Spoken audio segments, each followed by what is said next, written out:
కుర్రోడు చనిపోయిన కుర్రోడు వాళ్ళకి బాబాయ్ అవుతానండి. పేరు నా పేరు ఆశారాం గాంచి అండి. ఇలా ఇక్కడైతే అశోక్ కుమార్ అంటారు సార్. ఇక్కడ వీడు 4 సంవత్సరాల క్రితం మా అన్నయ్య గారి అబ్బాయి ఇక్కడ వర్క్ చేసుకుంటే ఒక షాప్లో వర్క్ చేస్తున్నాడండి.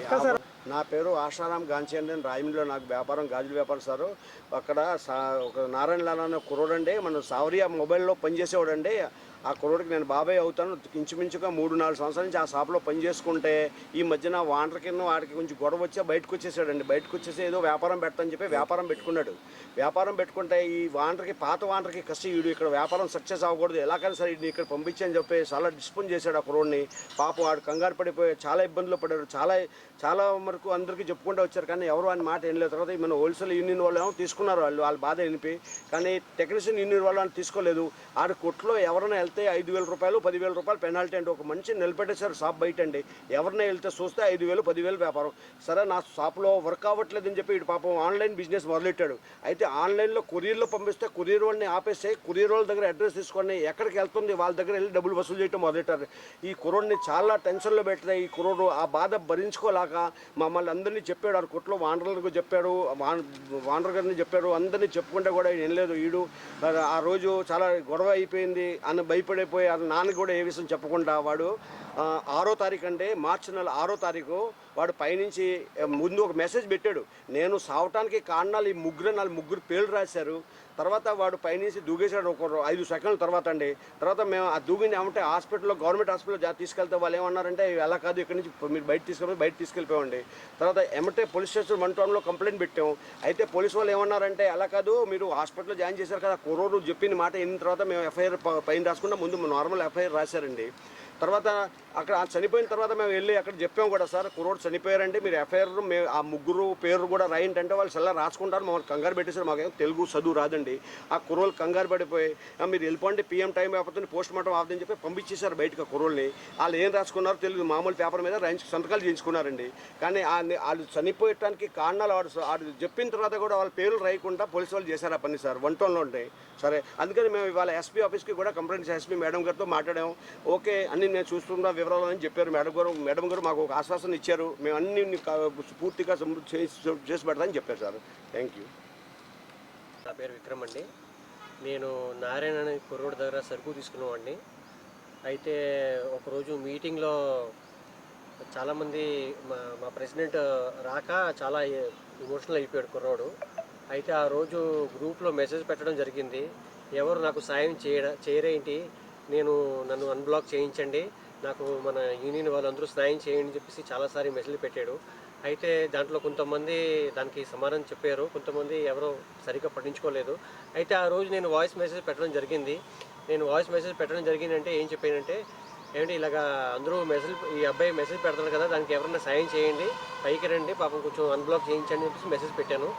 అయితే దానికి మా గ్రూప్లో కొంచెం డిస్కషన్ జరిగి మధ్యాహ్నం పూట మా గ్రూప్లో ఉన్న ప్రెసిడెంట్ గారు నాకు ఫోన్ చేసి, ఎరా నీకేం పని, నువ్వు నీ పని చూసుకో, నువ్వు ఎందుకు ఫోన్ చేస్తున్నావు, ఎందుకు మెసేజ్ పెడుతున్నావు, నీకేంటి అవసరం అని చెప్పేసి నాకు ఇలాగ ఫోన్ చేయడం జరిగింది. అయితే నేను వెంటనే అది రికార్డింగ్ చేసి నా దగ్గర ఉంచాను. ఇంకోటి ఏంటంటే, ఆ కుర్రోడికి సాయం చేయండి బాబు అని చెప్పేసి ప్రెసిడెంట్ గారికి చెప్పడం జరిగింది. తర్వాత దాని గురించి నాకు ఆయనకి బాగా డిస్కషన్ జరిగిన తర్వాత నేను ఇంకా వెంటనే గ్రూప్లో రికార్డింగ్ పెట్టుకోకుండా సైలెంట్గా ఉండిపోయాను.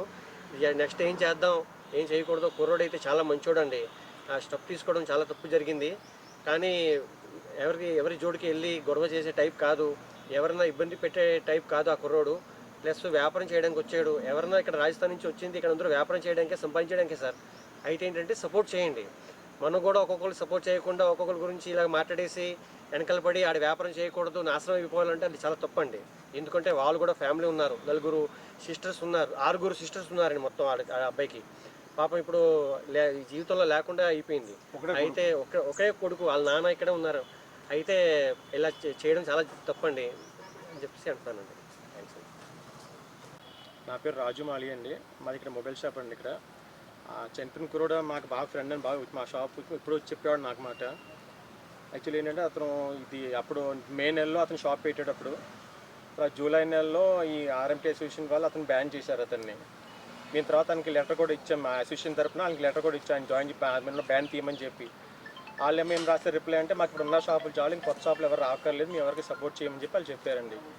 దాని తర్వాత మేము మళ్ళీ ఒకసారి మీటింగ్ కూడా పెట్టాం వాళ్ళతోటి, కానీ వాళ్ళు అప్పుడు కూడా ఏమీ బ్యాన్ తీయమని చెప్పారు. ఇంకోసారి మళ్ళీ మీటింగ్ పెడితే వాళ్ళు ఏం చెప్పారంటే బ్యాన్ తీయాలంటే మీరు ఇక్కడ హోల్సేల్ వాళ్ళు 12 మంది ఇది సర్వీసింగ్ చేస్తారు, ఆ సర్వీసింగ్ మీరు అందరూ మానేస్తే ప్లస్ ఇప్పుడు ఉన్న షాపులు కూడా ఎవరు ఫస్ట్ షాపులు పెట్టుకొని హామీ ఇస్తే అప్పుడు ఆయన లోన్ తీసుకుంటామని చెప్పి అది పాసిబుల్ కాక ఇంకా మానుకున్నాం. తర్వాత మళ్ళీ మేము ఆగస్టులో కూడా మళ్ళీ ఒకసారి వాట్సాప్ గ్రూప్లో చెప్పడం జరిగింది, కానీ అప్పుడు కూడా ఏం రెస్పాన్స్ రాలేదు. తర్వాత మేము మళ్ళీ సెప్టెంబర్లో ఛాంబర్లో కూడా లెటర్ ఇచ్చాము, కూడా అక్కడ నుంచి కూడా రెస్పాన్స్ ఏమీ రాలేదండి.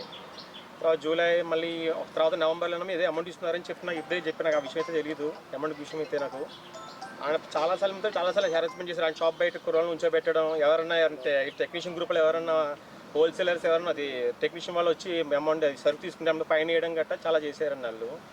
దానివల్ల అతను బాగా ఎప్పుడు డిప్రెషన్ ఉన్నాడు. కొంచెం ఈ అమౌంట్ కూడా బయట తీసుకోవడం అప్పులు గట్ట ఉండడం వల్ల నాకు ఎప్పుడు చెప్పాడు ఇలా ఏం చేయాలి అని చెప్పి నేను అంతా బాగుంటుందో లాగా మళ్ళీ మొన్న మార్చిలో కూడా మీటింగ్ చేసాం వాళ్ళతోటి, ఆర్ఎంటీ వాళ్ళతో మేమే రమ్మని చెప్పాము. వాళ్ళు 3ంటికి రమ్మని చెప్పాను. తర్వాత నేనే ఫోన్ చేసి ఒక లేట్ అవుద్దని కొంచెం ఒక అరగంట లేట్గా రమ్మని చెప్పాను. వాళ్ళు 4 గంటల నిమిషాలకి వచ్చారు వాళ్ళు.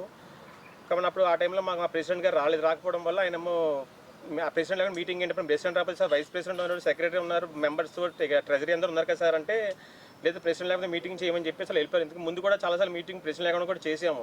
మనకి ఆయన ప్రాబ్లమ్ సాల్వ్ అవ్వాలి తప్ప ఇందులో రూల్స్తో సంబంధం ఉంది మనకి అని చెప్తే వాళ్ళు ఎవరు వినలేదు. వాళ్ళ దాంట్లో పాపం సెక్రటరీ గారు హేమంత్ గారు మాత్రం విన్నారు, కూర్చుని మాట్లాడదాం ప్రాబ్లమ్ సాల్వ్ చేద్దాం పాపం ట్రై చేశారు. కానీ వాళ్ళ ప్రెసిడెంట్ వాళ్ళు ఎవరు ఒప్పుకోకపోతే ఇంకా వాళ్ళందరూ లేచి వెళ్ళిపోయారు వాళ్ళు. తర్వాత మళ్ళీ మేము ఫోన్ చేసి అన్న రిక్వెస్ట్ చేసాం సార్ పని సండే మళ్ళీ మీటింగ్ పెట్టండి సార్ అని చెప్పాం. అసలు అది మ్యాటర్ ఏంటి సార్ అని కూడా అడిగాం వాళ్ళని. అసలు మీ డిమాండ్స్ ఏంటి సార్ లోన్ తీసుకోవడానికి అంటే డిమాండ్స్ లాగా ఫోన్లో చెప్పాము, మీటింగ్ జరిగినప్పుడు చెప్తామని చెప్పి వాళ్ళు చెప్పారు.